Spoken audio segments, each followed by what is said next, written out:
Welcome to the InfoWars Nightly News. It is Friday, December 12th, 2014, and I'm Leanne McAdoo. Here are tonight's top stories. Tonight, a heated debate concerning the official story of Sandy Hook. That's next on the InfoWars Nightly News. Just from a lay media investigative journalist perspective, something is rotten here. After a week of manufactured government shutdown drama, the House has managed to pass a $1.1 trillion spending bill. And now those same conservatives that helped to push this through to the Senate are raging against their leaders, basically saying that they have squandered away a landmark electoral victory in just about 1 month.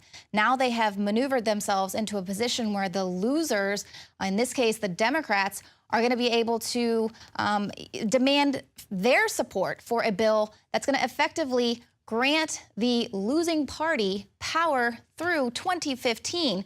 That is half the term for the incoming Congress. So everyone that we basically just voiced our opinions and voted and said, we want y'all out of there, well, now they're going to have a $1.1 trillion spending bill to go ahead and continue their agenda for the next year. Now, if you get a chance to check out this article, it's on humanevents.com. It's a really long article entitled Cromnibus, a winter festival of unrestrained spending. And it does a really good job at breaking this down. Basically, the sole reservation in this winter spending festival is the Department of Homeland Security. It's only funded through February. So the GOP leadership is going to pretend that it's going to stage this huge fight over Obama's illegal amnesty orders next year. So that's basically they're holding out their big fight, their big guns. They're going to pull out the big guns. Then the author of this article says that this is supposedly to mollify those of us who still care about antiquated notions like the rule of law, the separation of powers, the value of citizenship, and national security. Of course, this is just long enough for the establishment to enjoy its holiday vacation. But pointing out the facts, there was no reason to give the defeated Democrats anything except a stopgap bill, which would have kept the government funded through January, at which point the incoming Republican majority Congress could have exercised control over everything. And if Democrats didn't like that, well, then they could have just shut down the government, allowed the government to shut down, and then they would have had to explain to all of the voters, why they needed to give their support to this party that they just tried to throw out of the government. They would basically be in a position where they'd have to explain to all of us why we need to allow them to have power for the next year. Does this make sense to anyone? Definitely not me. So let's take a look at what's in this. Well, there's more money for the ISIS-linked Syrian rebels, $500 million to be exact. Now, this is going to be used to equip appropriately vetted elements of the Syrian opposition who are going to defend the Syrian people from attacks by the Islamic State of Iraq and or ISIS. And you'll recall that back in September, ISIS signed a truce with the remaining rebel groups, and they are now working together against the Syrian government. We reported on that. We reported that they had joined forces. They said they're the most powerful in the region, so of course we're going to work with them.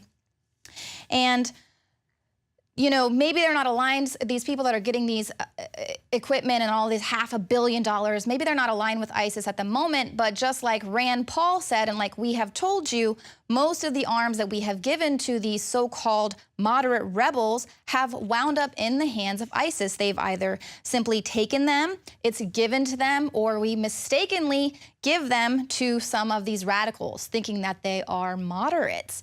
And of course, what else is in the Cromnibus, right? It's a 1,600+ page bill that is way too big for any of our super busy elected representatives to read so they can rush off to their Christmas break.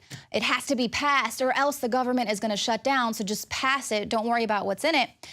It has a nice little provision for the banksters. And once again, it's going to put the FDC on the hook for financial derivatives losses. So it is a giveaway to Wall Street. Nancy Pelosi, here I agree with her, she said it privatizes the gain and nationalizes the risk. So basically, if the banksters succeed in these risky derivatives, they are going to pocket the money. If they fail, the taxpayer is on the hook. And this is much bigger than the collapse in 2008 because that only represented 1/20th of the American economy. This represents the GDP of the globe. And here to basically break down what this monstrosity of a spending bill is, it's nothing more than modern day slavery. Here is David Knight. Well, what we learned this week is that Congress wasted no time in leveraging their power and using derivatives to do it. Now, to give you a little bit of background as to what they've done before we talk about just how damaging this is going to be for the American taxpayer, for your wealth, go back to the original Depression. A large part of what happened with that was speculative options that were being sold. People were buying stocks on margin. As a response to that, they created the Glass-Steagall Act, which would basically remove that kind of speculative investment away from banks. Banks would be insured by the government, but only if they stayed to a core business that was very conservative. We saw that removed before the banking crisis of the early 2000s that allowed banks to get once more into the derivatives market to start getting into these options. And of course, they used the derivatives on mortgages, breaking the chain of title, securitizing the mortgages, selling bits and pieces of them, mixing them all up. That's a big story. We've talked about that before. And they were prohibited, supposedly, by the Dodd-Frank bill. Now, this week, we see the Republican Congress stripping that away. Again, allowing banks to get back into completely speculative derivatives, but this time, it's a much larger market. When this happened with mortgages, the amount that we bailed the banks out of, about $700 to $800 billion, was about 1/20th of our gross domestic product here in the United States. We all felt that. We saw what happened to people who had homes as the market crashed on their values. They couldn't refinance, they couldn't sell. The banks were able to buy that up cheaply, get into the market at the bottom. Now what they want to do is they want to pull in derivatives all over the world. This is a market that was estimated about 4 years ago to be 1.2 quadrillion. Quadrillion. The entire economy of all the earth, all of the countries together, all of the gross domestic products is estimated to be about $60 trillion. So we're looking at a derivative market here that's not 1/20th the size of the U.S. economy, but is 20 times the size of all the economies on the earth. And they want you, the American taxpayer, to pay for it. Congress is leveraging your wealth for their power. And make no mistake about it, that's what this is about. In this bill, they also raise the amount of money that people can, the limits, the caps that people can give to the Republican National Committee, to the Democrat National Committee. They raise that limit from $34,000 to $324,000, a tenfold increase. And of course, that's just where the leverage begins. Jamie Dimon at J.P. Morgan, as well as the Citigroup, have both been leveraging their investments, their campaign contributions, their lobbying fees into this specific type of legislation. For the last couple of years, Citicorp and J.P. Morgan have each given $5 million to Congress, as well as getting them on the phone. What do they get for that $5 million investment? They get access to $1 quadrillion worth of insurance. That's $1 million to 1 return on their, not even $1 million to 1, that's $1 million return for every dollar they spent. It's much higher than that return of investment. So that's what they're putting you on the hook for. They're going to have you on the hook, insuring their risks throughout the world. Is it time for Atlas to shrug? David Knight, NoWorldOrder.com. So it's absolutely a complete monstrosity. Why are our elected officials not hanging their heads in shame? Once again, they're saying they do all of this for the will of the American people. Did we not make our will clear there in the last elections? Now, remember about a week ago, we had reports of a senior Korean Air executive demanding that her flight be turned back around and go back to the terminal because the flight attendant dared to serve her nuts in a bag rather than a bowl. Well, here she is now giving a press conference, literally hanging her head in shame. This is how she's giving her press conference. She's so embarrassed for what she did, acting all elite and forcing this plane to turn back around. She hangs her head in shame. Wouldn't it be magnificent if we could see our own elected officials hanging their head in shame? Even Weiner didn't go out and give press conferences like this when he got caught doing all that sexting and stuff. We have people here torturing others, giving them rectal rehydration, doing all kinds of random things with nuts in a bag, and they don't hang their head in shame. They just say, we did it for the will of the American people. Now, joining me in studio is Rob Dew. Rob, no wonder we have record numbers of American people for gun ownership rather than gun control. Because people say they can't trust this government. They don't trust it, and right there is a perfect example of a public servant.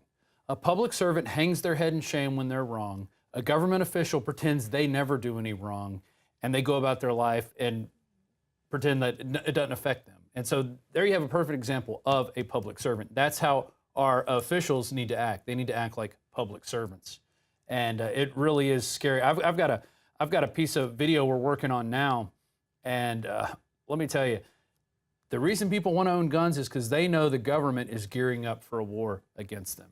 And we're about to drop something probably Saturday or Sunday that's it's gonna confirm everything we've been talking about for years. Yeah, and I mean, you could just see with the current events and everything going on in Ferguson, and then now with Eric Garner, and then Tamir Rice, the shift was most substantial. The shift for gun ownership was most substantial among African Americans. It had a 26% increase in just the last year. It's now 54%.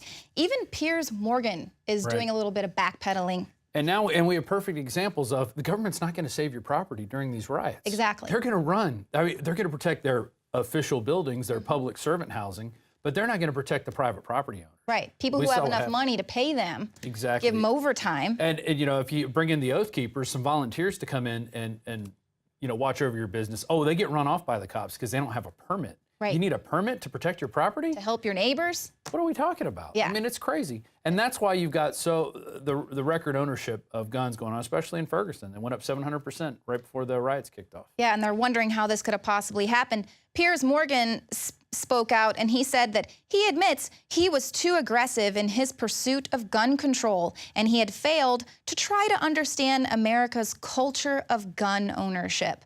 But of course, he still missed the mark because he calls it America's obsession with guns, when of course we know guns themselves are not the obsession. Freedom is. It's an obsession of freedom. And that's what he doesn't understand because he's from England. Right, and guns are a mark of free people. They live under the thumb. And that's why he can't understand that, because when you are a slave, freedom seems absurd to you. Right. He tried to tell us we should get a king. Right. Everybody's taking care of me. All my needs are met. I'm told what to do.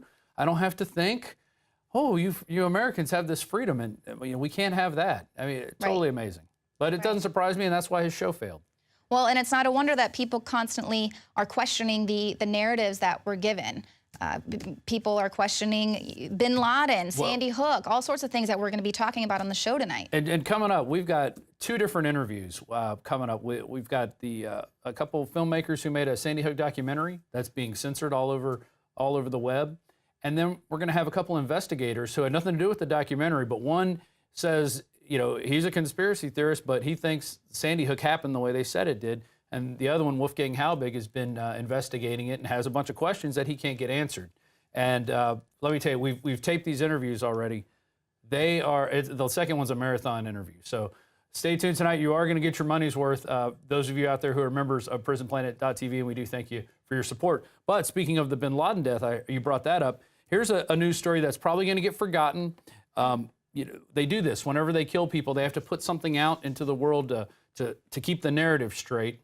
And then it goes away. Mm-hmm. And so what you're looking at here, veteran Fox News journalist Dominic DiNatale dead at 43. Now here's a guy who worked for Fox up until November 30th. That's just this, less than a month ago. I don't know if he was fired or if he resigned. They don't mention that in the article, but they said his last workday was November 30th. But officials discovered DiNatale's body Wednesday after being alerted by a friend who knew his state of mind regarding a serious undisclosed health issue. So maybe he got some news that he didn't like. Who knows? But the story gets deeper. This reporter actually went to bin Laden's compound after the supposed raid and death of bin Laden and took a brick out of the wall and sent it to the 9/11 Museum. Wow. He also provided coverage in the aftermath, including an exclusive interview with Shakil Afridi, the doctor who helped U.S. agents verify bin Laden's presence and who remains in prison in Pakistan to this day. Now, this relates back to an article from The Guardian. CIA organized fake vaccination drive to get Osama bin Laden family's DNA.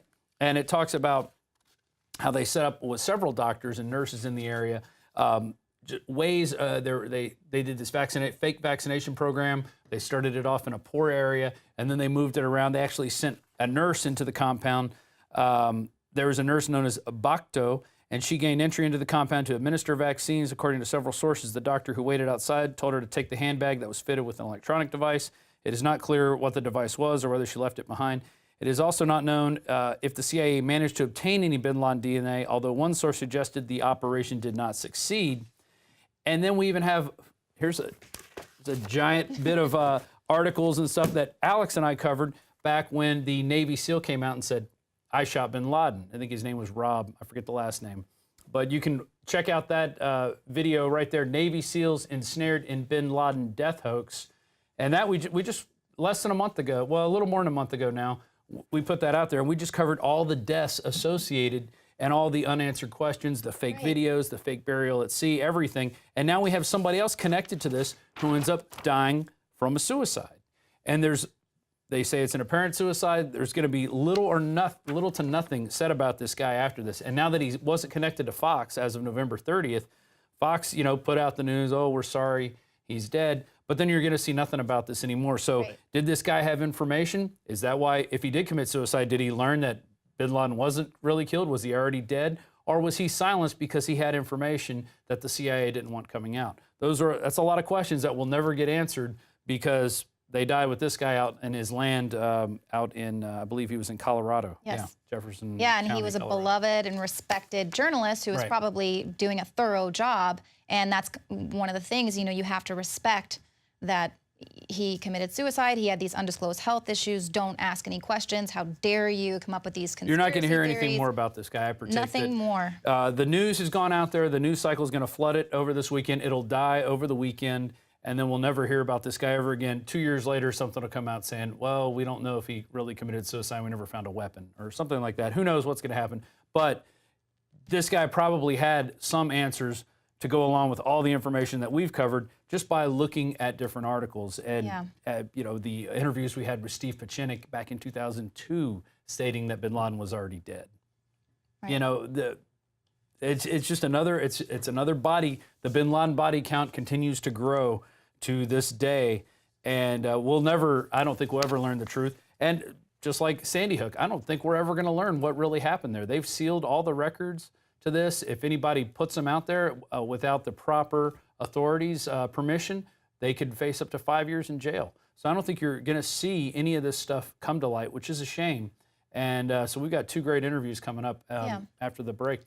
Yeah, so same thing with all those mysterious banker suicides. What is it now, 36th, 37th for the year. So always these things where there is a larger conspiracy, but you're not allowed to talk about it. But that's not what we do here. We do continue to get to the bottom of things, and we really don't care about someone wants to call us a truther. Oh my goodness, how dare we want the truth? Well, stick around because we do have some epic Sandy Hook coverage coming up for you. Rob Dew will be in studio for a marathon interview, and that is coming up right after this.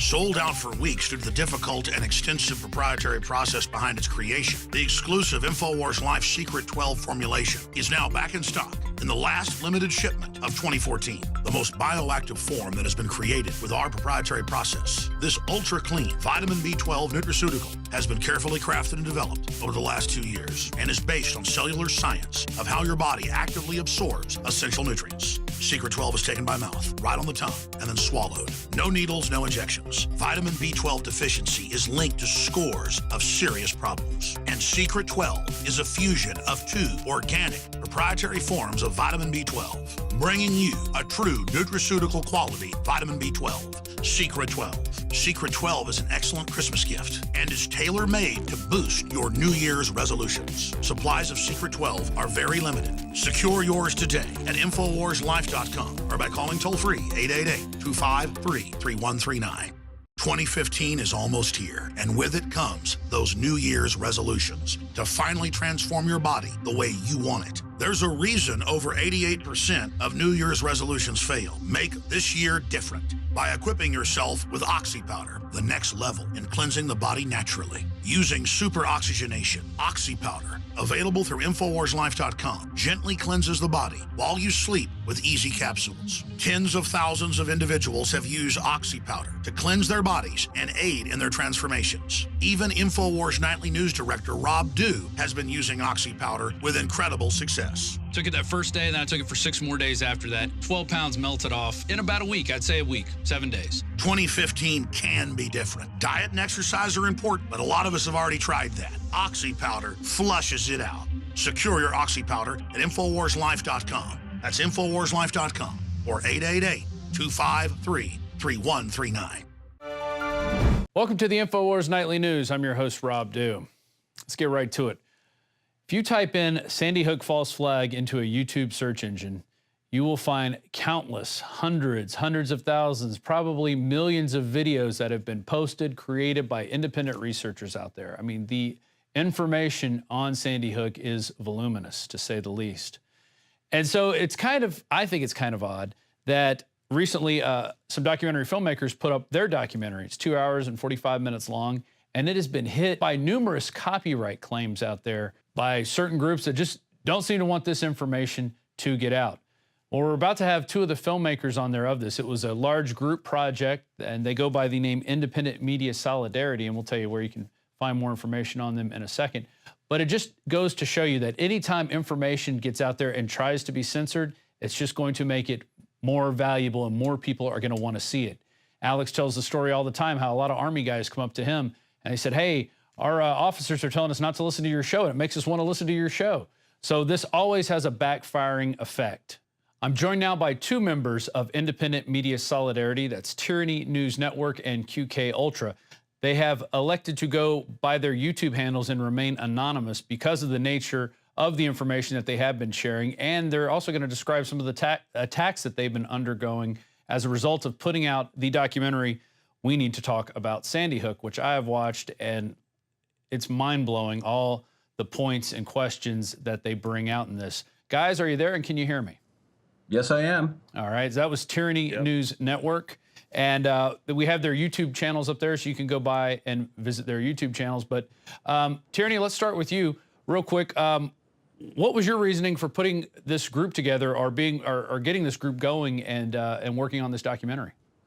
Well, first, I want to say thank you, Rob, and to Alex Jones and the rest of your crew for allowing us to come on and share some of our information and to just kind of bring awareness to our project and our documentary, which we really, I guess, the primary reason we're on is to hope everyone gets the chance to watch that. But there's a behind the story too, and that is yes, exactly, that how did this come about? And I would say that the person most responsible for it isn't with us here today. He goes by Mr. Stosh 314 on YouTube. That's his handle. He is currently taking a well-earned vacation after months of hard work on this, and has essentially passed the baton to us to try to keep things moving until his return. But he was really the one who had the idea, and we had a research group in place. There were probably somewhere like upwards of 60 individuals who were researchers and who had done videos on this topic of Sandy Hook previously. It was a private group, and we decided at some point in time after listening to his idea that we could do this.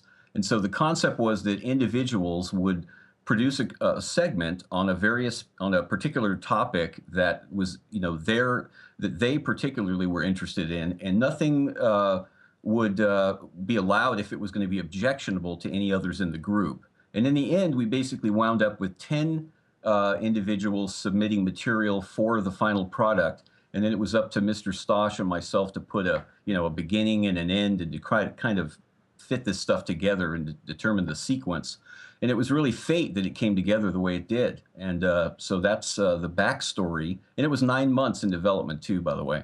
And this is a 2.5-hour documentary. If you haven't seen it, it has been pulled off YouTube several times. We have a link on the article video. We need to talk about Sandy Hook. We put a new link up today that has happened. QK, what was your role in this? And was there any new information that you found in making this, or had you already figured a lot of this stuff out? What was your, I guess, epiphany moment? Well, I joined the project pretty early on, and I had a bunch of ideas that I wanted to present, but I kind of narrowed it down to the one thing that I did add a segment about. And yeah, there's a lot of great researchers involved with this project, including some people who didn't contribute segments, who just did support work, like a guy named Brian. Yeah, I was just amazed at the amount of information that you guys have put together so concisely. And, you know, for 2 hours and 45 minutes, it didn't feel like that. And it's being an event that recently happened. We're approaching the 2-year anniversary right now. I guess if you guys had like a minute each to explain what your biggest red flags are in this event, what would they be? Go ahead and first, Tyranny. Boy, that's a really tough one. I think that it's very hard for me to pinpoint. I've had that question before put to me, and I've said, well, let me think on that. And I've thought about it.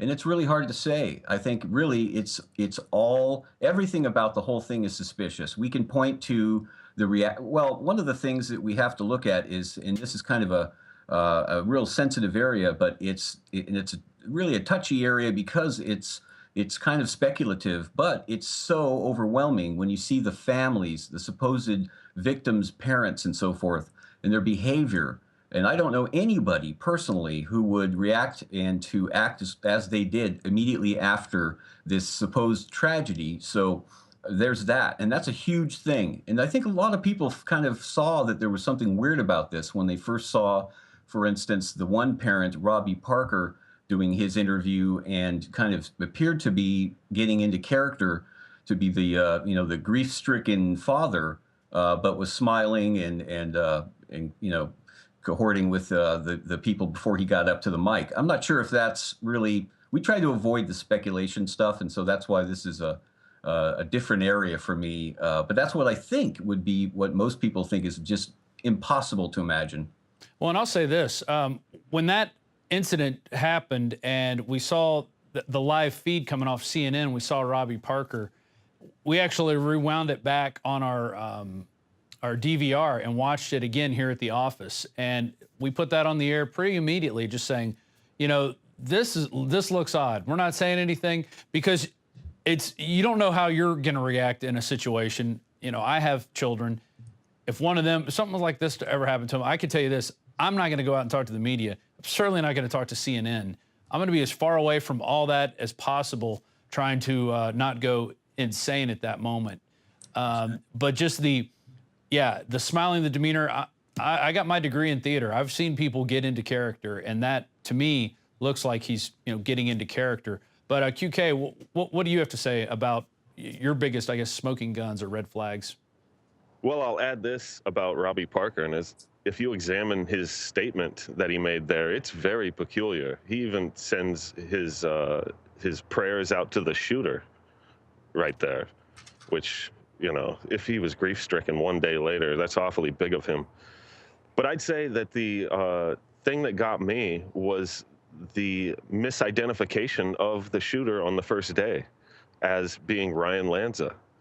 I mean, that was a big red flag right there because it's an impossible story of Adam supposedly having Ryan's ID on him, and those two supposedly hadn't seen each other in years. In 2 years, yeah. And in fact, Ryan says that, and then apparently we haven't seen Ryan Lanza in a while. And No, go ahead. He's made a couple of small appearances. He made an appearance at Nancy's memorial, May 1st, 2013. But outside of that, he's not to be seen.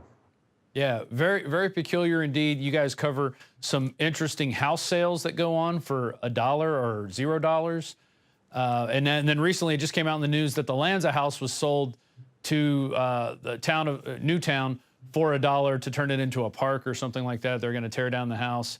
But nobody ever talks about the guy living next door to the Lanza household. Why don't you guys go into that? That was peculiar. You guys show a bunch of footage of a lot of police activity around the neighbor's house, but nothing going on at the Lanza household. That's right, and that was a segment that I actually did, Rob. It was basically I felt it was very curious when I saw a photograph, excuse me, a particular photograph fairly early on, and this was actually something that I saw on the blog insanemedia.net, which, as it turns out later on, we would wind up working with Swan Song, who was the person who wrote that article for insanemedia.net. And he became a member of IMS. But the picture depicted, it was obviously shot from a helicopter. It showed the Lanza neighborhood, and it showed where they had essentially set up a roadblock and a barrier there at the road at the end of the driveway. And they had a bunch of vehicles in the drive, and there was, of course, some what looked like investigators mulling about. And as it turns out, it wasn't the house. It wasn't the Lanza house. It was the house next door. So that was that was very curious. But when I looked at some other photos that were also taken later in a series, again from above, we see that there is tons of tracks where they've just driven over the lawn at the house next door, and nothing at all to indicate anyone or any activity had occurred at the Lanzas. So I was very baffled by that. And as it turns out, the person who owns the house next door is John Trentacosta, who was affiliated with the Newtown Savings Bank, which is affiliated with, they're the ones that cooperated with the United Way to set up a fund, which that fund was set up the very day of the incident, I should say. We did confirm that. Yeah, that's a little peculiar. All this madness going around and somebody who's going, wait, we got to set up a memorial fund for these people. Hey, hold on, let me take care of that. And there's been other people out there that have brought up questions. Wolfgang Halbig is another researcher that has come on the scene and had lots of questions, and he seems to get the cold shoulder anytime. He's even traveled up to Newtown to talk with people, and the cops are, in his face trying to get him out of there. He's ignored when he goes and speaks at these meetings.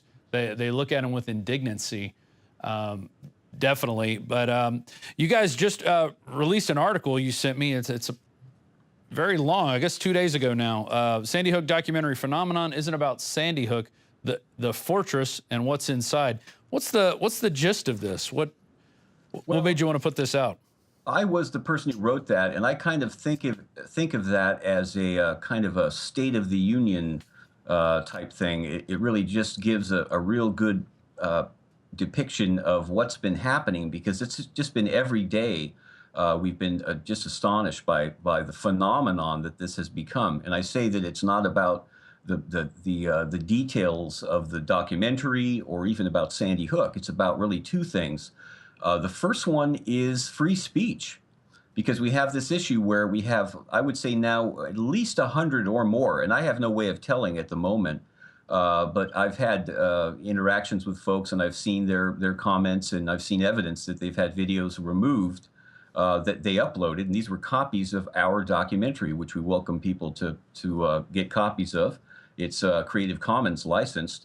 So that's a free speech issue, and it's huge. And the other issue, I think, or the other story that emerged from this was the solidarity within the internet community. It just seems like finally a lot of these people who were real divisive and didn't come to any kind of mind on a particular on the Sandy Hook event in general, but also just as standing up for the rights of the YouTuber, the little guy. We hadn't seen that until recently, with suddenly this solidarity emerging out of who knows where. So it's fascinating, and this has been going on every day. It just gets more and more pronounced as time goes by. Yeah, I guess people are when you start to censor information, you only make it more valuable. More people want it. When the government says, don't look at this, that's where we want to look. And when you have, I guess you guys are getting lots of copyright violation notices. I know we put up at least 3 different versions in the article that we posted, and systematically they would get knocked down. And to me, that does become a free speech issue, where you're not using songs or copyrighted material. This is stuff that's out in the public domain.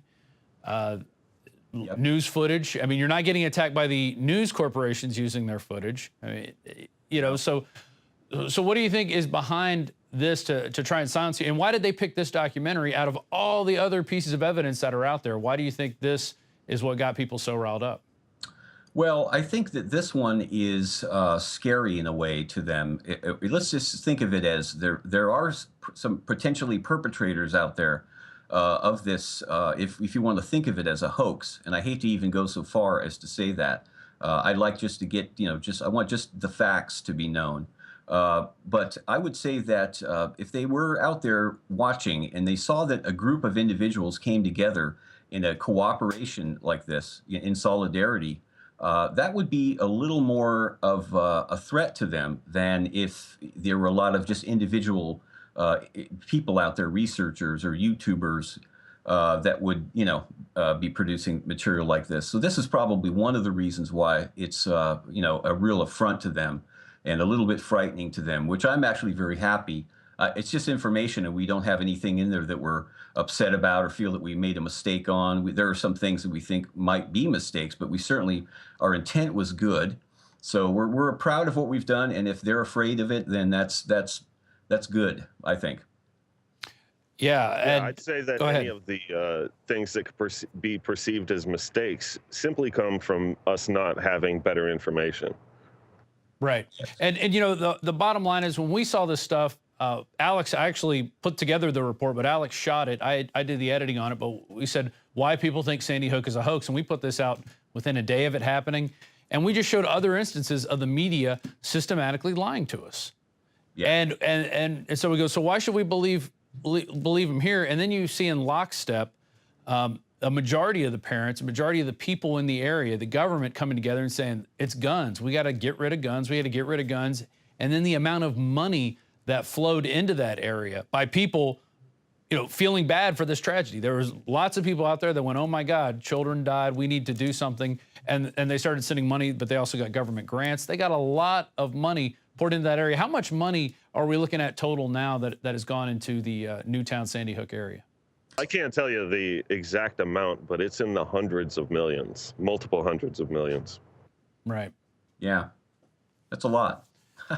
That is a lot. And you look at other instances where they've had other shootings, and you don't see that type of outpouring of support from other people. But it seemed like, as soon as it happened, they were ready with the memorials, and people had Facebook pages set up, and there's a lot of coincidences there that just seem almost too perfect.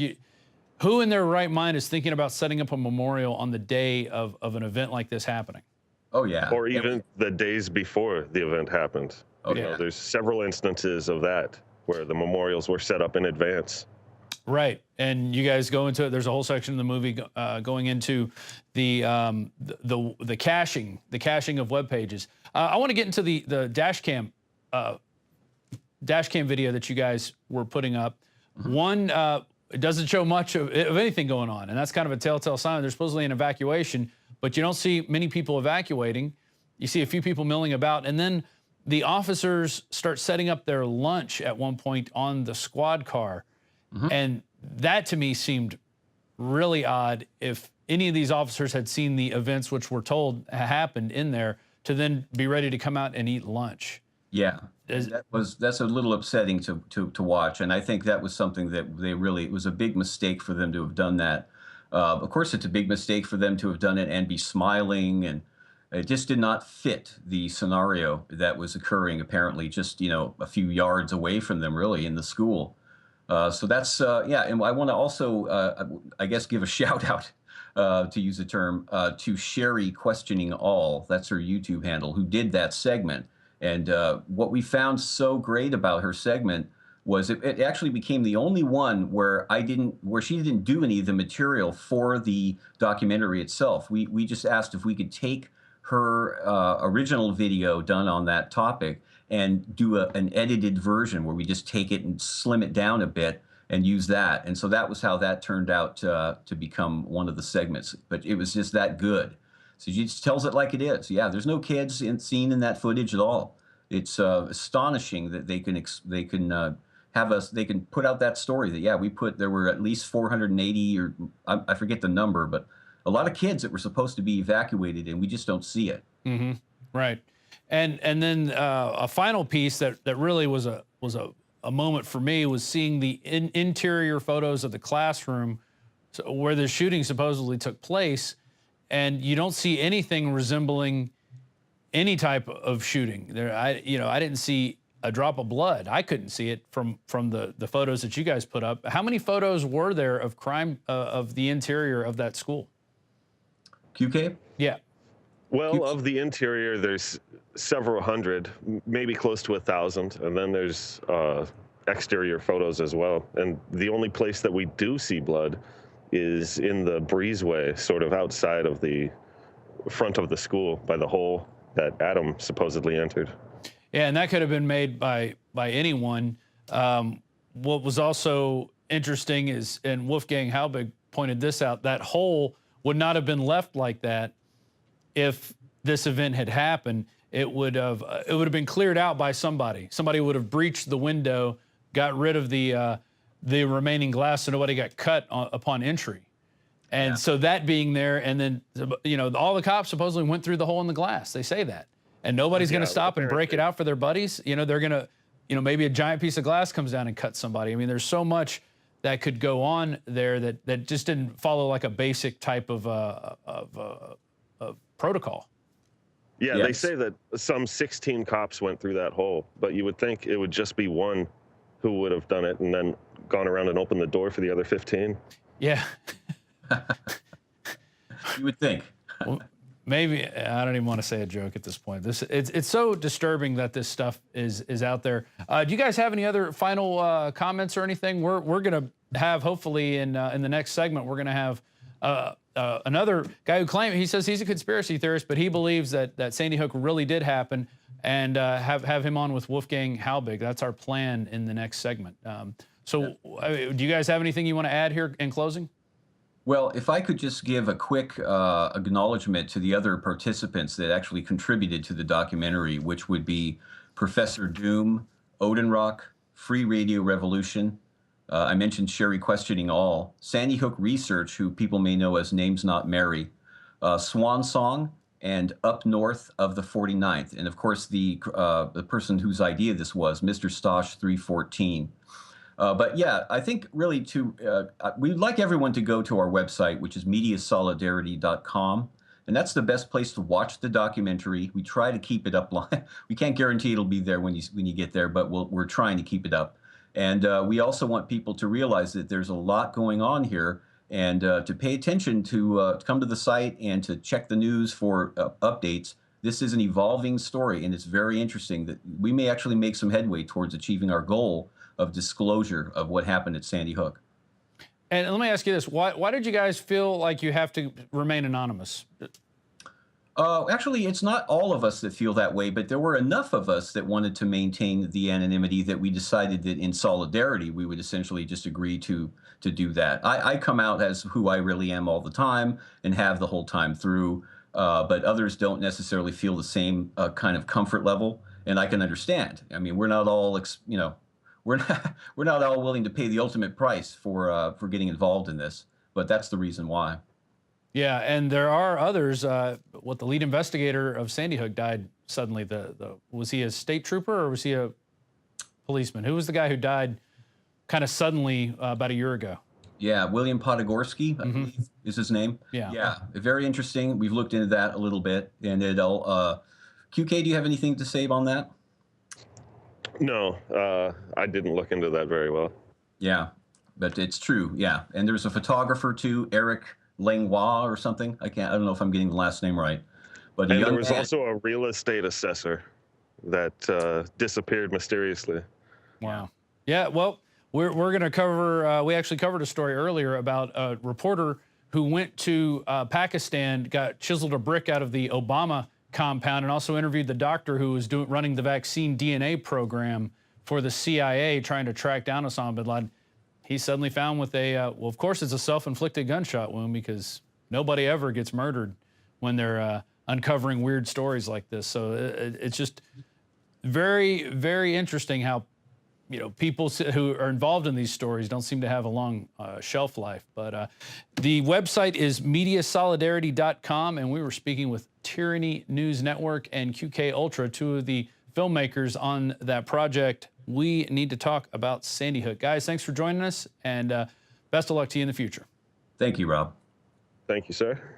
So if you want to watch the documentary and judge the information for yourself, you can go to video We Need to Talk About Sandy Hook on InfoWars.com or go to their website, mediasolidarity.com. Well, we're not done yet. We're going to be back, hopefully, with a amazing debate between another Sandy Hook researcher and somebody else who also calls himself a conspiracy theorist but says Sandy Hook did happen the way all those officials that are hiding all the information say it did. So stay tuned. Don't go away.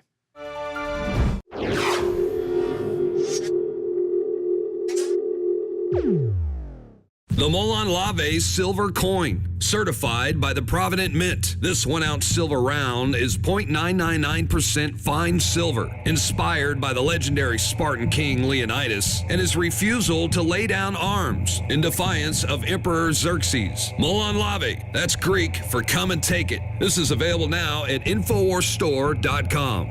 Act now as supplies are limited. And don't forget, free shipping and a free gift. That's InfoWarsStore.com. This is Alex Jones for InfoWarsLife.com. The latest in preparedness is now here. An electrically stabilized colloidal silver solution that can be added to both your home cabinet and preparedness pack alike. Concentrated to 30 parts per million in what has been dubbed the survival silver solution. And it's entirely free of toxic artificial additives that are loaded into many products. Purchase your bottle of InfoWarsLife.com Silver Bullet Colloidal Silver today and find other amazing supplements at InfoWarsLife.com. Welcome back to the InfoWars Nightly News. I'm your host, Rob Dew. Thank you for joining us. We're about to have an extended interview, I believe. And if you remember last segment, we were talking with two documentary filmmakers for the documentary We Need to Talk About Sandy Hook. I'm now joined by two individuals who are both on the opposite ends of the Sandy Hook spectrum. One is a writer for American Free Press, and his name is Keith Johnson. He, in fact, there's an article here that says, AFP's Keith Johnson, I'm a conspiracy theorist, but not on Sandy Hook. The other individual is a man who we've had on the show several times, Wolfgang Halbig, who runs SandyHookJustice.com. Gentlemen, how are you both doing today? Good, Ron.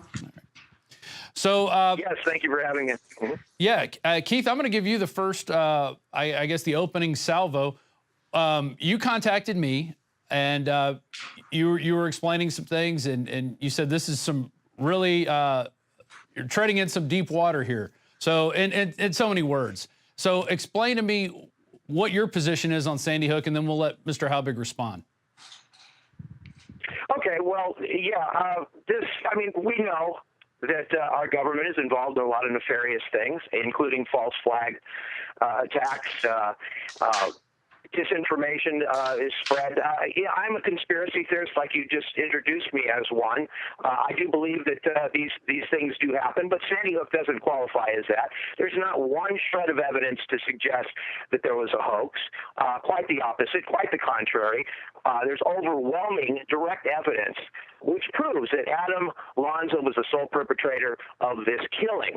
And what I'm concerned about is not just the fact that we have 26 women and children at Sandy Hook who were slaughtered. These were my fellow Americans who were slaughtered, and they need to be honored for the lives they live, not cast in some delusional fantasy someone has that this is a conspiracy that their parents were involved in. No. The other concern that I have, a secondary concern besides that, is that I believe that the real hoax is the hoax being perpetrated against the truth movement. I believe that this has been spun into a conspiracy theory to bring discredit to the truth movement. And I see so much irresponsibility out there amongst individuals like James F. Tracy, James Fetzer, both professors from taxpayer-funded universities who are putting out deliberate disinformation, and when it's brought to their attention, they don't even change it. And I mean, I did an investigation on one of these people who did this documentary, quote unquote. We need to talk about Sandy Hook. I did an investigation into his website and found that the person who's collecting donations for it is a Captain LaShawn Bush of the U.S. Army Cyber Command. So this website is an IP phishing website which is collecting information on patriots, on people who have interest in these kinds of things. That's what I believe to be the case here. As a matter of fact, this is confirmed. I was contacted by 2 lieutenant colonels who grilled me. I don't know what the result of that investigation is, but I mean, if you even look at this new documentary that came out, it's very slick. It's very slick.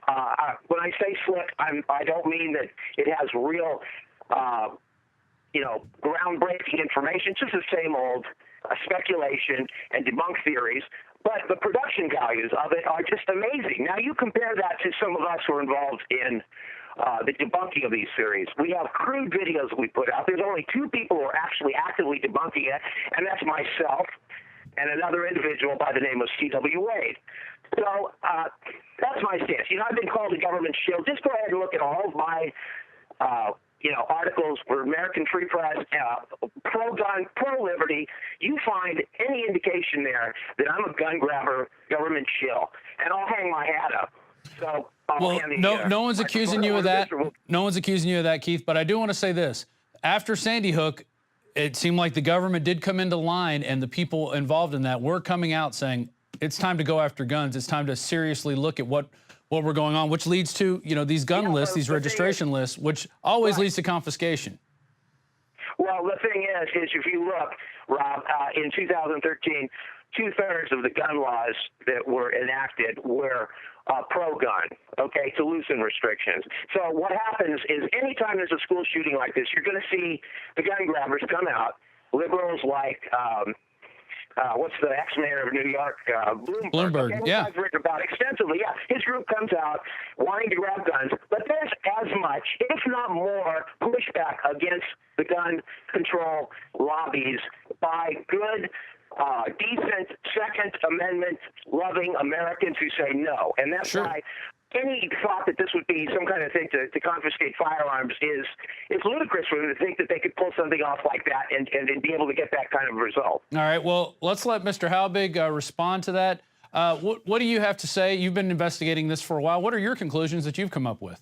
Well, first of all, Rob, I got to make sure I'm talking to the right Keith Johnson, because I'm just looking here. Somebody today emailed me something that he stated, and it's an email that goes to Deanna Spingola, works for American Free Press, Dave Kahary works for American Free Press, Paul Angel, Chris Petterick, Michael Collins Piper. And this is the statement headline: Wolfgang Halbig is a fraud. He calls me a school resource officer. The guy you're talking about, Rob, has no clue as to what my life is like, what I've done in public service for the last 36 years. Wherever he's getting his information, well, I'll tell you what, he needs to come to my house and let's have a conversation, because he is so wrong. For him to call me a fraud and a liar, now let me tell you something, that's defamation, that's slander, that's libel, and he better get ready. So now my comments to him: those researchers have dedicated their life in trying to take a look at Sandy Hook for what it is. There are so many items within that police report. It's a data dump. It's the worst report that was ever written, and it's not stated by Wolfgang Halbig. This is Mayor Jackson of Hamden, Connecticut, the chairman of this Governor Malloy Sandy Hook Commission on the Advisory Commission. He calls this the worst data dump. Number one, they're given a redacted report. Can you imagine? You're the commission. You are about to make recommendations that's going to change the gun laws in Connecticut. It's going to change mental health. It's going to change the First Amendment rights. And they get a redacted report. They don't even get to see the truth. They never, ever got to see the autopsy report of all of those 20 children and 7 adults. Now, how in the world can an advisory commission, Rob, in all fairness, come out, make solid recommendations, that's going to affect the whole country, not just Connecticut. So if we're going to talk tonight, let's only talk about the facts.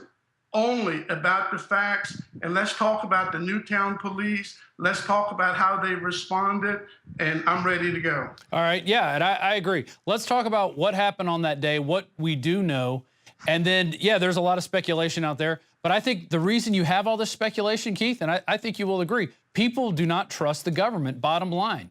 People don't trust what the information they put out. They don't trust the conclusions they come up with.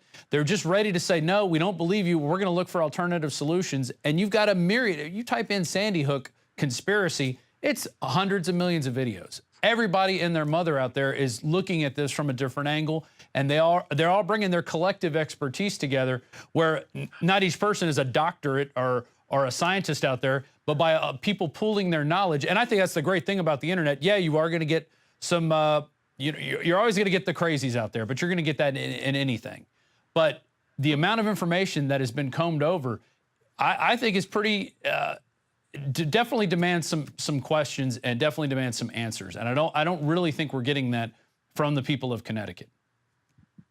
Go ahead, Keith. Okay, well, yeah. Okay, well, Mr. Halbig says he wants to talk about the facts. First, he brings up some email saying that I called him a fraud and a phony. Well, I'll say this right now. Mr. Halbig, you are a fraud, and you can go ahead and sue me for defamation or libel. If you can find an attorney to do that, you go ahead and do it.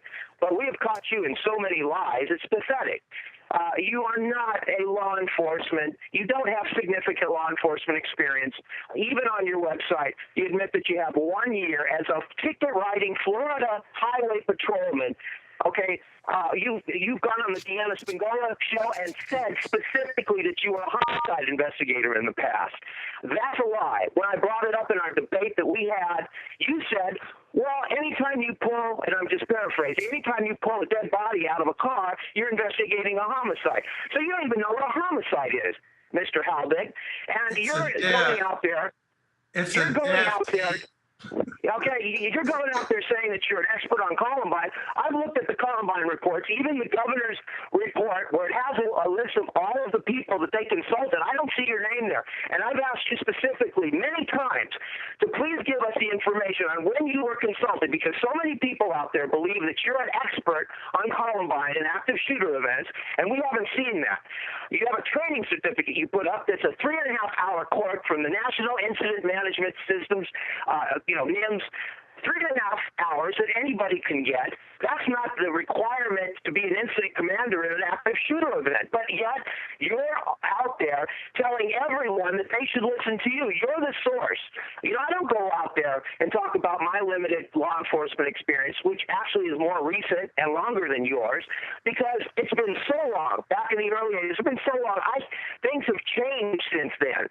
And you say you want to talk about facts, and Rob, you said something about there are experts out there making videos. There's no experts out there. I talk to experts. These people, I would like to see one person with some credible law enforcement experience come forward and say, I pat Mr. Halbig on the back and say, yeah, there is something wrong here. Why don't we see that? Why don't we see medical personnel, active duty people right now coming forward and endorsing Mr. Halbig? We don't see that. We heard that he was going to have these people come forward, but they never have. I contact people. I contacted a clinical psychologist and interviewed him. You can find all of these interviews on my website, NewtownPostExaminer.com. I also, Mr. Halbig, contacted a glass expert, and I ran by his, your theory that nobody could go through that hole in the broken glass. He said that's ridiculous. I can read you excerpts from real experts, which you haven't even produced. You've collected, what, $40,000, and you can't even give us one expert to substantiate your claims? Ridiculous. Now, people always say, well, what's your proof that children died, and what's your proof that this happened? Go read the report. Go read the nearly 7,000-page report. Look at all the interviews out there. People who have given statements. And the burden of proof is on you. If you're making the allegation that these people are lying, prove it. We're talking about sworn police officers. We're talking about people who are still there working in Newtown. You can call right now, and you can contact Officer Newt. He'll pick up the phone. Maybe not today, but every time I've called, I've talked to Sergeant Colburn. I've talked to Newt. I've talked to various people. They're still active duty there. Okay, so these weren't actors in some kind of Mossad plot that Professor Fetzer believes. I mean, he's changed his story so many times. I mean, the burden of proof is on you, Mr. Halbig, and you haven't proven anything. You keep saying that you're going to file these lawsuits. You went on Michael Rivera's show on the 13th and said in 2 weeks I'm going to file a lawsuit. Well, it's 3 weeks now, and still no lawsuit. Why are you so interested in keeping up with me, Keith? You don't have a job? I mean, don't you have a life? I mean, I'm gonna give you one example, okay? Yeah, and guys, let's stick to the incident. I understand the personal attacks. You guys want to jab each other, but let's just stick to Sandy Hook. But go ahead, Mr. Halbig. Let me just give you one fact, okay? Let's just start with this one, okay? I'm sure Keith will have the answer. How in the world can the public information officer for the Connecticut State Police, in an interview with Scott Pelley from 60 Minutes, this is an interview that's seen worldwide, where Scott Pelley simply asked a question. It must have been a horrific scene when you were inside the Sandy Hook school. And what does Paul Vann say? Yes, it was. It was unbelievable. And Scott Pelley says, where was the shooter? Guess what your lieutenant says? He was found in the hallway. Now, there is the spokesperson. This is a man who threatens every American who gives out misinformation, that if you, on the social network, if you provide misinformation, that you can be prosecuted. Here is a lieutenant from the Connecticut Police. He is the spokesperson, and he looks at Scott Pelley in the eyes, and he said the shooter was found in the hallway. And then when you look at the Danbury Studensky report, the final 7,000 pages, every time, whether it's crime scene technologists or anyone else in their report, whether it's a policeman, Connecticut, or the Newtown, they say the body of Adam Lanza was found in classroom 10. So now why would Vans lie, Keith? Hello? Yep, go ahead, Keith. Did you hear that question? Yeah, okay. What he's specific, okay, Mr. Halbig likes to add words to things. He was found in the hallway, Mr. Halbig says. Well, what he specifically says. Van said that, not Halbig said that. No, I know, but he said it was a very short reply in the hall. It was outside. I saw the interview. Yes. Okay. So what does that mean? If you look at the report, it says that the hallway consists of. Have you ever heard of like the North Hall, the South Hall? The hall consists of classrooms 8, 10, blah blah blah, so on and so forth. So that's a specific part of the building, the hall, okay, which consists of room 10. Yes, if you look at where Adam Lanza's body is found, where you see the blood and you see the door, who knows? Maybe his body was half in the classroom, half out. Maybe Mr. Vance Lieutenant Vance was given bad information. But really, I mean, is that reason to believe that this was a hoax? I mean, no, he observed it. Listen, who knows if that was told to him, or if he saw it with the specifically? facts and stay with the words. No opinions. When Van says on Scott Pelley, he says, I saw the shooter's body in the hallway. It's not halfway into the classroom. Did you just say that? Did you just say that the reporter says, where did you see him? Or did you say, where was the shooter found? Where was the shooter's body found? He says it was found in the hallway, not a classroom, not halfway in. See, you're twisting everything. You can't admit that a Connecticut police officer is lying. You're the one who said that Pena was in a classroom and said that he found multiple weapons, including long rifles and shotguns. That's not where he said that. He came out of the classroom and he was talking to other units. Stay with Vance. Let's stay Vance. Let's clear that up for Rob, okay? And all the people that are going to be listening on this on Sunday. Yeah. Let's clear this up. is Lieutenant Vance lying or not? He's telling Scott Pelley, 60 Minutes. You're saying that he's lying, or did he get his information wrong? There's a big difference. No, he said, Scott Pelley said, what did the scene look like? And Vance responded, it was horrific. That means he was inside the school. And when he's asked the question, where was the shooter's body? Vance replies, it was in the hallway. Stay focused, Keith. Well, let's move on to I agree. Let's move on. Okay. Let's move on to another topic. And this is one I'll bring up. Two things. One is the squad car video. They claim in the report that they were evacuating 400 kids out of this school, and the squad car's right there, and you don't see anybody coming through. Now, maybe and this is on the film, we need to talk about Sandy Hook. Maybe the filmmakers edited that part out. I don't know. I think they would have shown kids if they saw them. But Keith, and then also you have the officers setting up a lunch table on top of the squad car, eating lunch during this scene. Do you think that's a normal response to this? Like, police officers are going to, hey, let's go get lunch now, you know? What do you think of that? Normal response for, well, people have to eat. Yeah. I know people have to eat. I mean, I don't see. I mean, you know, Mr. Hoax makes a big deal about that, and he also makes a big deal about, you know, priority for porta potties when he doesn't even stop to consider that we're talking about a crime scene. You're not going to have people, you know, spreading their DNA behind the back of the school or going into the, you know, restrooms there, which is an active crime scene. And they bring these porta potty. You know, he says priorities for porta potties. They didn't come until like 11 o'clock hour. Okay, so I can see a big reason why they would need to have porta potties there and food. Okay, so, I mean, so they had food there. What does that prove to me? I mean, to most people, and I don't see that as even an issue. I mean, there's so many other things which they claim out there that we could talk about. Sure. Okay. What answer do you want me to give you? I mean, people had to eat. Okay. No, that's fair. That's fair. They just seem to be very nonchalant about their activities at the time. What about the video at the schoolhouse that looks like people going in and out of the schoolhouse and just walking around aimlessly, including one of the guys in the blue coat who is supposedly had kids at his house at that time? Well, you're talking about the fire station, which was a clever little editing thing, and you can look at the top corner, left-hand corner, where you see a silver car or a silver van. Oh, I know. It does. They loop it. Yeah, I know. I know, but you see people going out one door and going back into the front door.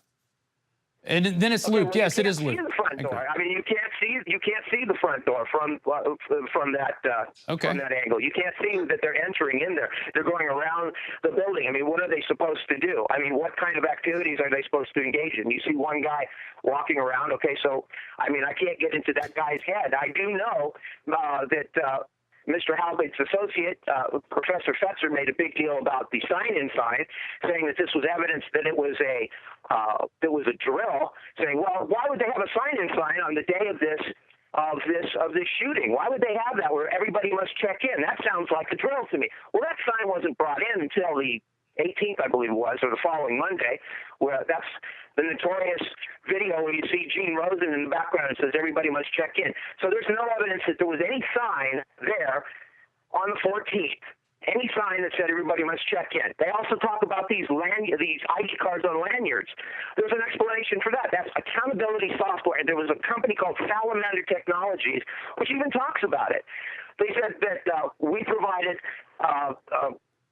we provided these ID cards for the days that after the shooting took place, because you don't want people walking around. They're ID cards, and they've got like a chip on them, so that I mean, you have to go in there and say, well, I'm so and so, I'm a parent, or I'm a reporter, or something like that. They give you an ID card which will track your movements, which makes sense. I mean, it really does make sense. So I mean, there's an explanation for pretty much everything. And, if there's something out there that sounds compelling, we research it, my friend and I, C.W. Wade, and we either give an answer to the question, or we address the topic, or we debunk the claim. I hate that word debunking, because I really do hate the word debunking, but I mean, it really fits, because a lot of these things are just ludicrous, these claims that are being made out there. All right. Mr. Halbig, do you have any response to anything we were just talking about? Well, let's go back with what you said about the food. If you recall, you saw it on the hood of Master Sergeant Davis's car. Rob, I want you to picture this. They actually carry all those bananas. Now think about it. Who went shopping for bananas? You know how picky people are when they pick out their bananas at the store? Somebody, while there are 20 children shot 3 to 11 times, teacher shot 3 to 11 times, somebody goes shopping for bananas, sub sandwiches, Doritos, Gatorade, chips, and they bring it back to the crime scene. And that's not it. They don't eat lunch out there in the parking lot. They actually took the food. If Keith will look, they took the food and had lunch inside the school. Now that's a crime scene. Who in the hell is going to eat lunch where children's dead body fluids, blood spatter, brain tissues, they're all over the school? And you talk about porta potties? Look at the picture that the crime scene photographer took inside the school. There is one picture with 7 urinals, 9 toilet stalls, brand new. And they have to order porta potties? I mean, you know what? I mean, all you have, can I speak? All you have to do is use a little common sense. And here's the thing, Keith, that you don't understand. For 17 months, I simply asked simple questions using the Connecticut Freedom of Information Act, and the questions that we asked, such as porta potties, who ordered them? Who was the incident commander? When were they ordered? How were they paid for? These are taxpayer dollars. For 17 months, somebody can't answer the question who ordered porta potties? And then, who's the incident commander? Nobody has yet to tell me that. And why no trauma helicopters? And please don't tell me they were all dead. And why would you not ever allow any of the paramedics and EMTs inside that school? And who declared them all dead within 10 minutes, Keith? Dear God, I'm asking these questions using the Connecticut Freedom of Information Act, and for 17 months, they have refused to answer those questions. And the last one I'm going to tell you, to find out whether the school works or not, since I was a principal, I hope you check that out. You can contact anybody on my resume. They'll tell you, and you can look at my evaluations if you like. But here's the question. I requested the work order submitted by the school principal, Dawn Hawksprung, the assistant principal, or the head custodian from March the 1st through December 13th, 2012. What that will show me and everyone in this event whether the school was operating or not, because in the summertime, Keith, is when we principals, we get the school ready for the next year. For 17 months, what a simple question, and they refuse to answer it. Go ahead, it's yours. Keith, you there? You know, your 16 questions that... No, I'm not talking about the 16 questions. I'm talking about what I just said. Why would you take food? Okay, well, you asked, for instance, you asked, I mean, you said a lot of things there. I mean, which one do you want me to address? I mean, the one that strikes out to me, you said, who's the question how about you're talking about porta potties? Hey, okay. Start with the porta potties. What is the big conspiracy, the porta potty conspiracy theory there? Because we don't know the name of the company that provided the porta potties. What is the conspiracy? Tell me what you're going to prove on the witness stand here with that. Well, number one, nobody picks up the phone to call the trauma helicopters, but they pick up the phone to call porta potties. Let's talk about the helicopters. If you go back to, I believe, 2009, 2010, the last mass casualty incident in Connecticut was the Hartford Brewery, or the bottling company there. And there's a couple of news articles from that era that talk about that helicopters were standing by. This was a mass casualty with, I believe, 9 deaths.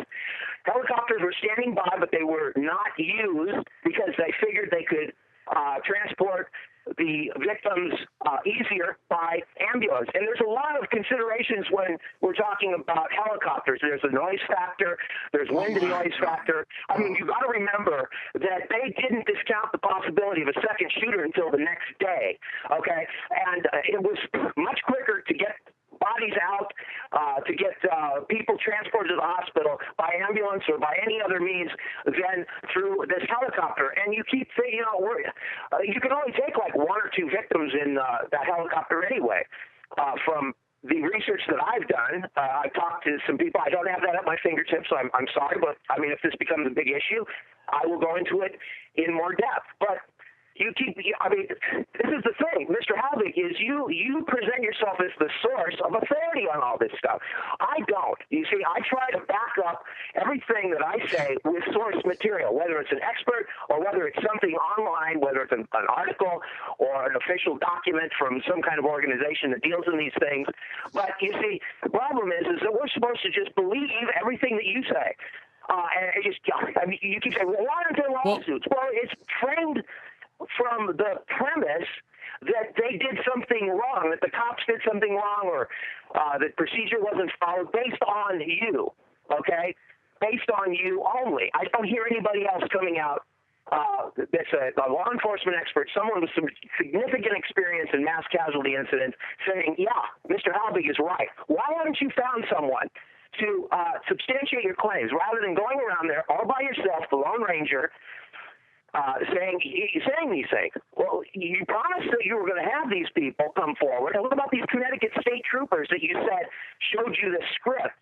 And I should tell everybody, right now, if you go to Veterans Today, there's an article about an 11,000-page script that Professor Fetzer says that Mr. Halbig is in possession of. It's still there in Veterans Today. And Mr. Halbig, in a YouTube video, I believe it was with Montegraph, if you go, talking about this, he says, well, Professor Fetzer screwed up. It wasn't an 11,000-page script. So, here we go, Professor Fetzer, this guy who's out there. We're off task. How can we stay focused on Sandy Hook and how we responded to the tragedy? This is a very important thing. This is a very important thing. We have Professor Fetzer and everybody else getting over on everybody because they don't cross their T's and dot their I's. Yeah, we have Mr. Fetzer, Professor Fetzer, and he's not here to even defend himself. Keith, let's stick to what just stick to what he just said. He's not here to even defend himself. And you've put out enough accusations, I think. On that morning, who were the first three people inside the school? Keith, it's your turn. Who were the first three police officers, and what time did they enter the school?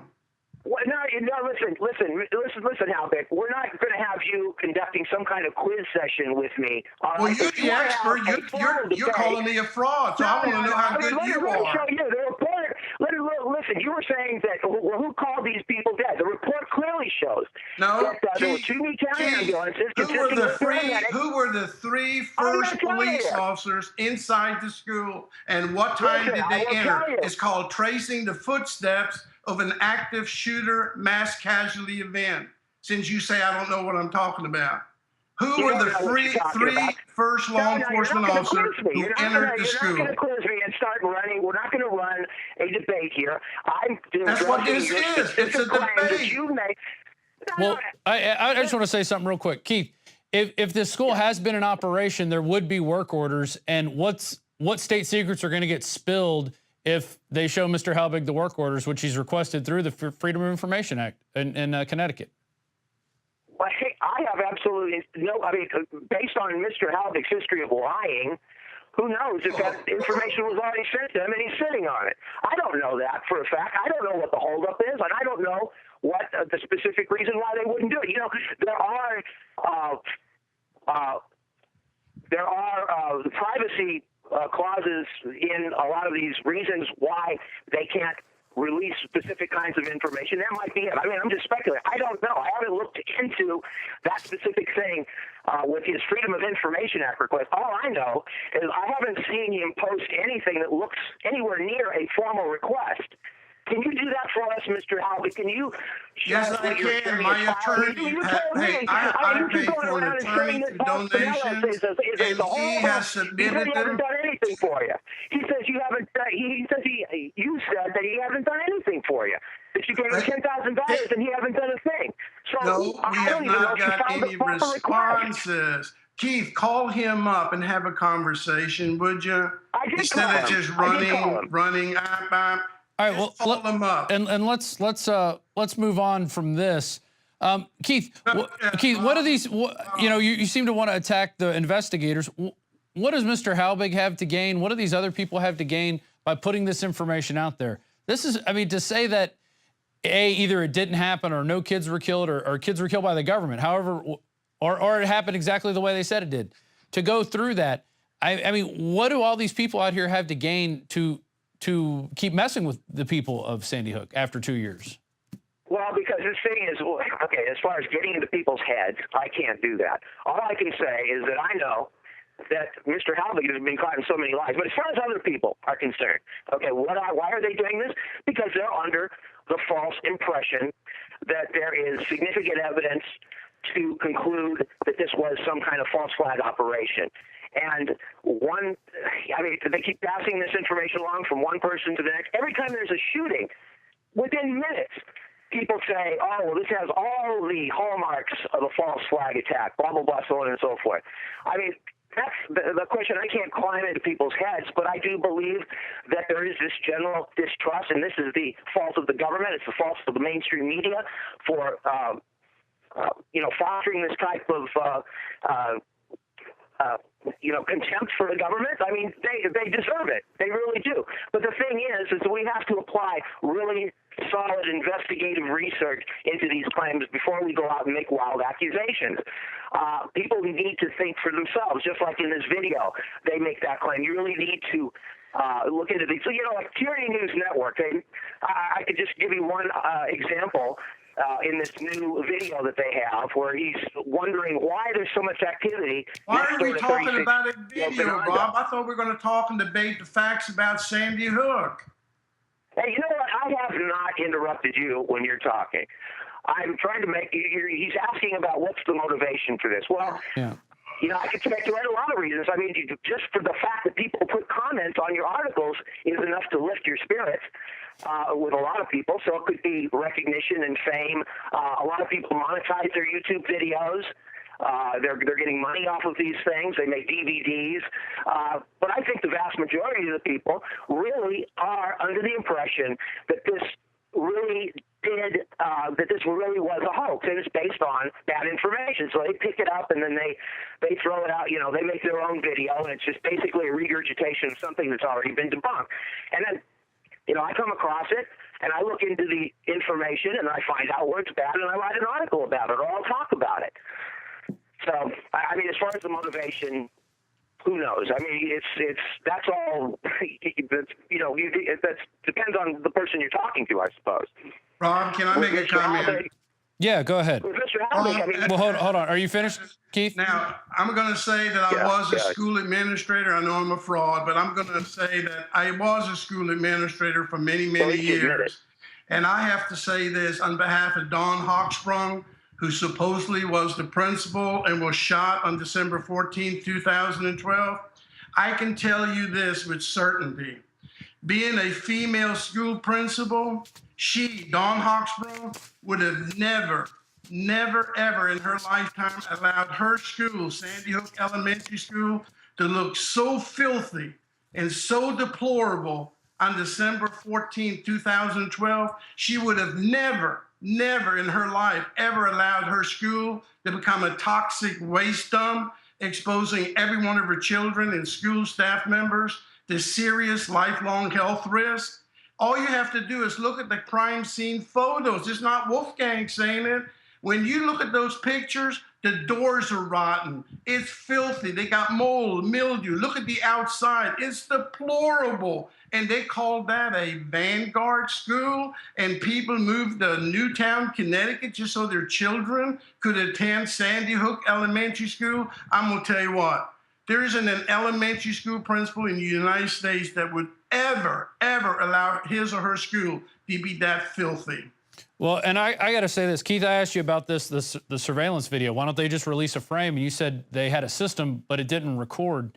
Who sets up a security system that you can't record in? I mean, I've never even heard of that. When my son was going to school not too long ago, his school didn't have any security cameras, and I know that. Right, but when they set up cameras, they always set up a recording system. Okay, but the thing, because it's worthless to have. This is how it works. This is how it works. You go up to the door and you push a buzzer, and the person on the other side, inside the school, looks on the video monitor and sees who it is, verifies who it is, and buzzes them in. Okay, there wasn't a recording feature. I mean, asking me why there wasn't, I can't tell you. But all I can say is there wasn't a recording feature, and that's what it says clearly in the report. So we don't have video footage of Adam Lanza going into that school and shooting those children. We don't have that because it didn't have a recording feature. And it was installed back in, I believe, 2006. And Mr. Halbig even said that he received some information or some documents which show that it had a strike plate and video camera installed sometime in 2006, I believe. That's what he said. Isn't that correct, Wolf? That you did get something back? Well, you know, okay. Keith, thanks for remembering that. But see what makes it so unique? I did get something stating that that system that they have was installed in 2006. But what makes it ironic is the fact that all the major newspaper talked about the next day how the principal, Dawn Hochsprung, installed a new security system inside of Sandy Hook. And she made all the parents aware of it through newsletters and letters to the parents at home. So my question was, what was the new security system she installed? And you know what? To this day, nobody will tell me. I will. I'll tell you. Okay, first of all, you're talking about an article that came out in the Quran, which was on the day of the shooting. And this is just another example of why you can't believe the mainstream media. They make mistakes all the time. And if you look at they said this section says principal outline new security procedures at Sandy Hook Elementary School. That's the title of the article. If you read the letter itself, it says our district will be implementing a security system in all elementary schools as part of our ongoing effort. Okay, implementing a security system. That's not installing a security camera, that's implementing a security system. And they go on to say what the system is, where you'll be required to report directly to the office and sign in, blah, blah, blah. And then it goes on to say, you have to understand with nearly 700 students, okay, they didn't have nearly 700 students in 2012. That makes more sense for 2010 and 2006. So what it appears to be here, because the Quran just simply came across this on their website. There's no date on this. There's no date. There's no letter. I mean, if you can find a letter that says 2012 with her signature on it from this, then I'd like to see it. But there is no date on when this specific thing was drafted. It looks like it was recirculated every year, every school year, just sent out so that they were reminded of the security system instead of writing a new letter. That's the thing. It doesn't say anything about installing a new security system. It doesn't say anything like that. Keith, I mean, they were only like... Keith, let me ask you, there's one thing you didn't respond to. Now, you talked about you're a parent and you have a child, okay? Knowing that the Sandy Hook Elementary School on that day was so filthy, so deplorable. It's a toxic waste dump with high levels of lead paint throughout the school, high level of asbestos, insulation, ceiling tiles, floor tiles. It has the highest level of PCP. Are you telling me that you allow your child to attend that school? Okay, well, this is based on, you say you're safety. I don't discount the fact that you are, that you have experience in that school safety. Listen, I do not discount that one bit, but that's not the issue. As far as whether or not the school was clean or whether it was dirty, it could very well be that school was in deplorable conditions. Okay, so what does that prove? That it was a hoax because it was a dirty school? I mean, we do have pictures of children that were in there with T-shirts.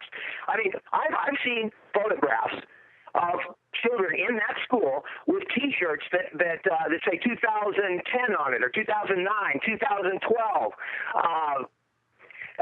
From the website that they were walking down that school. The thing is it was in operation. Whether it was a dirty school, whether that was an issue, I don't see how that works into the whole conspiracy theory. I mean, if that's, and I would like to say this before I forget. I am all for Mr. Wolfgang Halbig bringing these things to court. I wish, God, do I wish that some judge would entertain your evidence to bring it into court, and you can present your case to a jury, and the state can bring their witnesses, you can bring your witnesses. I wish that could happen. I don't think it's going to happen, but I wish it would, so we can clear this up once and for all. So you can go up there and say, well, the school wasn't in operation because it was too dirty.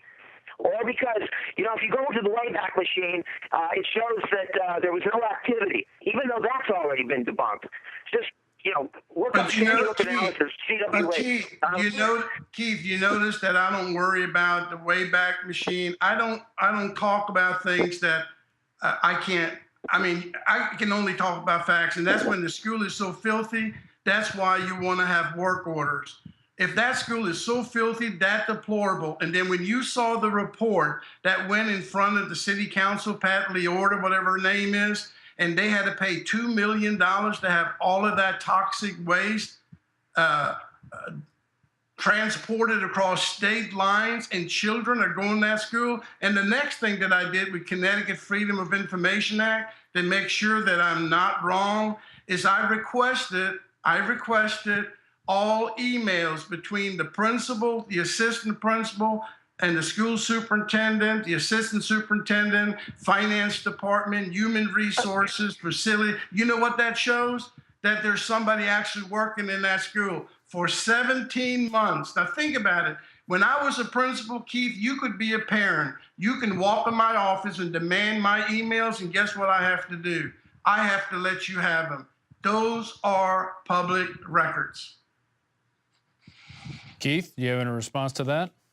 Yeah, well, once again, you know, we keep hearing about all of these requests that he's made. He hasn't publicized anything, and this just seems just awfully weird because he is so quick to post anything that he gets, whether it's a certificate or a photograph of him as a highway patrolman back in 1974. I'm just asking, and I think that your donors, people who have given you what, I don't know how much you've raised. I know that you yourself acknowledged more than $30,000. I think it would be fair for them if you would post some of these Freedom of Information Act requests, maybe put those online somewhere, instead of just putting up your claims, you know, that this script part 1, script part 2, and then all we find out is that the script is actually the final report.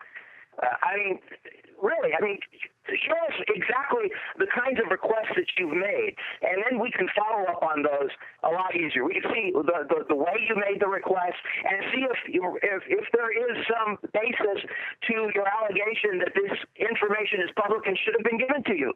Now, okay? Keith, can you do that for us? Keith, let me tell you, since you're calling all these people to verify my background, all you have to do is call the Freedom of Information Commission in Hartford, Connecticut, ask to speak to the ombudsman, and he will provide you copies of all of my requests through Paul Spinella, the Hartford attorney. So we shouldn't have to debate this. You can call the Freedom of Information Commission. They have copies of every request as we're speaking on this show. Alex Jones.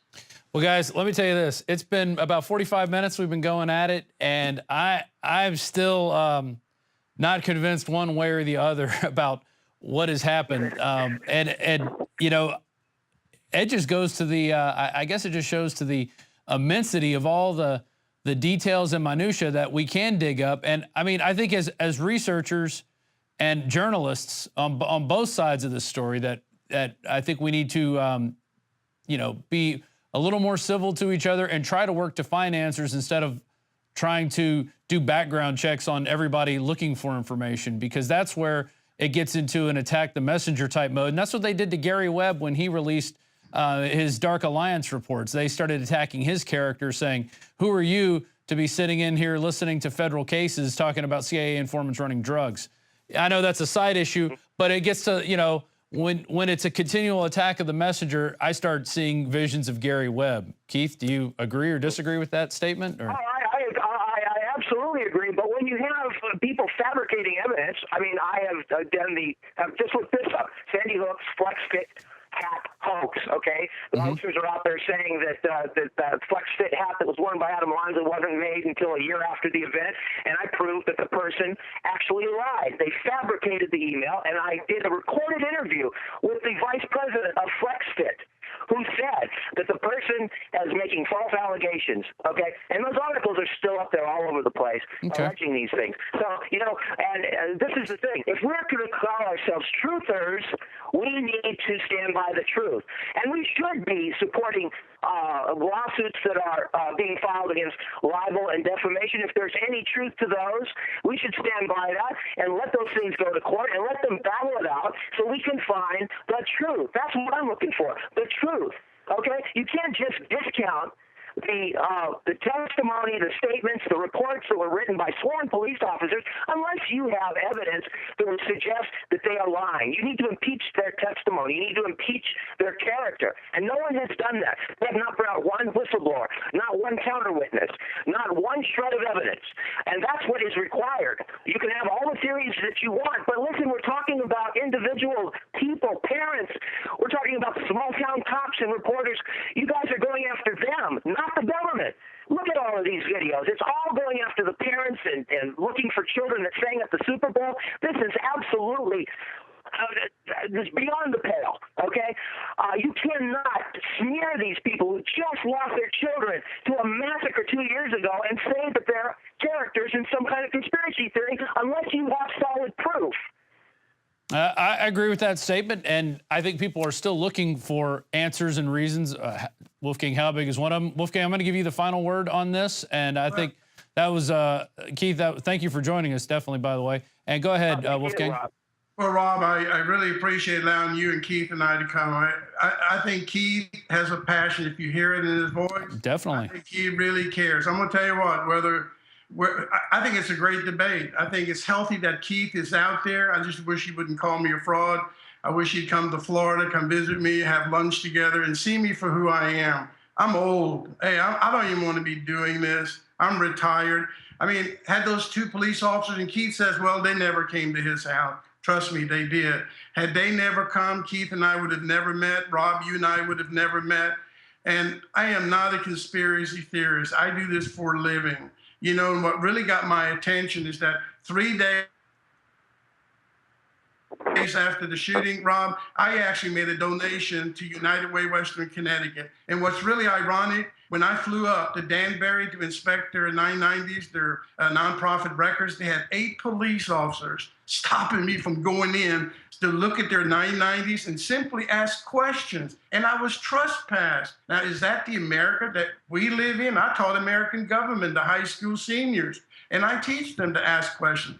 Rob, I pray to God that I'm wrong. And I tell you what, if I am wrong, and Keith, I want you to hear this loud and clear. If I am wrong, I will apologize to anyone and everyone, and I'll run to the nearest mental health facility, and I can promise you this, I will voluntarily admit myself, because I cannot put people through the pain and suffering as you're describing. Let me tell you, I'm old. I'm a public servant. I don't make a lot of money, but I'm retired. I've served my military. I've done all the right things. I've met good people. All I care about is the truth. And I don't understand why they can't answer those questions, which are by law, they're not exempt. And I haven't offended any parents. I'm not questioning any parents. I simply want to know the truth. Well, there you go. Man, I tell you, we got the 2-year anniversary approaching on Sunday. This is Friday, and I think we've really turned a lot of ground. And this is the kind of discourse that needs to happen, I think, in order for, on both sides of the issue. I'm so glad you guys both decided to participate in this. You know, I could hear the passion in both your voices. I both think you're very sincere. I don't think either one of you are frauds. You know, I definitely want to see a resolution to this as well, because, you know, these school shootings, there's going to be more of them. More are going to happen, and it's sad that, you know, and I think it's a testament to how much we medicate our children instead of actually helping our children. And that's a whole nother discussion for another day. But Wolfgang Halbig, Keith Johnson, thank you for joining us. And next time we have some big developments, I hope we can get the two of you together again on Skype and continue this discourse. Thank you, Rob. Thank you, Keith. Yeah, thank you. Well, that was interesting. I don't know if we found a solution or if we learned anything more about Sandy Hook. At least I didn't. I don't know. We as Americans need to come together and look for the reasons why we're getting into these tiffs and why some people believe some people and some people don't. And who's the authority on this and who's the authority on that? We're all humans here on this earth, and we've all got to get through this together. We're all going to end up dead someday.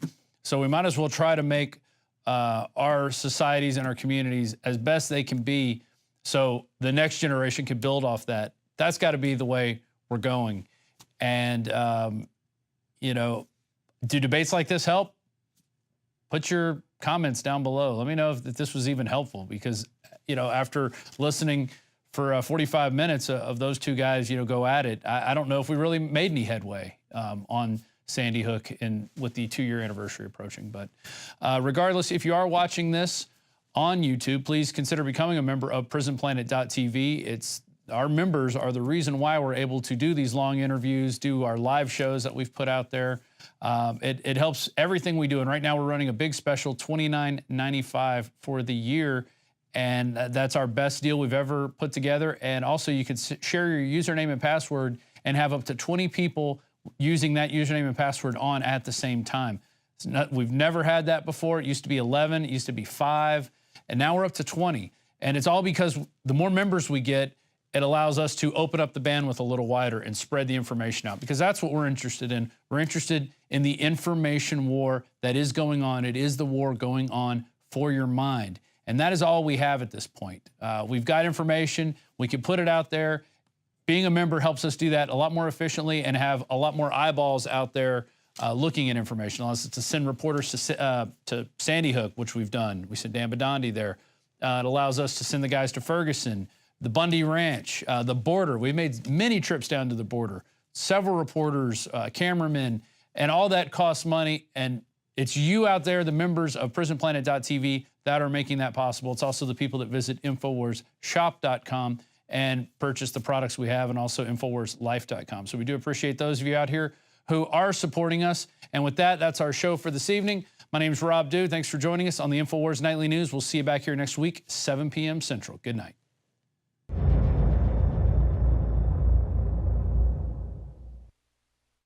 In the past decade, we have witnessed unparalleled scientific discoveries in the area of health. But no one has put together a formula that focuses directly on brain health, nerve growth factors, and optimizing your cellular energy at the same time. DNA Force is one of the most expensive formulas to produce. Some of the ingredients in DNA Force are $12,000 a kilogram.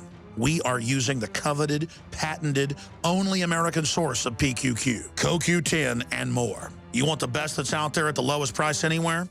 Well, we're bringing you a total win-win. The ultimate value, cutting-edge, trailblazing game changer that also supports the InfoWar. We have produced a limited run of DNA Force, and it will take up to 12 weeks to produce more once we sell out. Secure your DNA Force today at InfoWarsLife.com or call toll-free 888-253-3139. DNA Force from InfoWars Life. You are watching the InfoWars Nightly News, which airs 7 p.m. Central at InfoWarsNews.com. Members can share their passcodes with up to 11 other people, and your support is helping us defend liberty worldwide.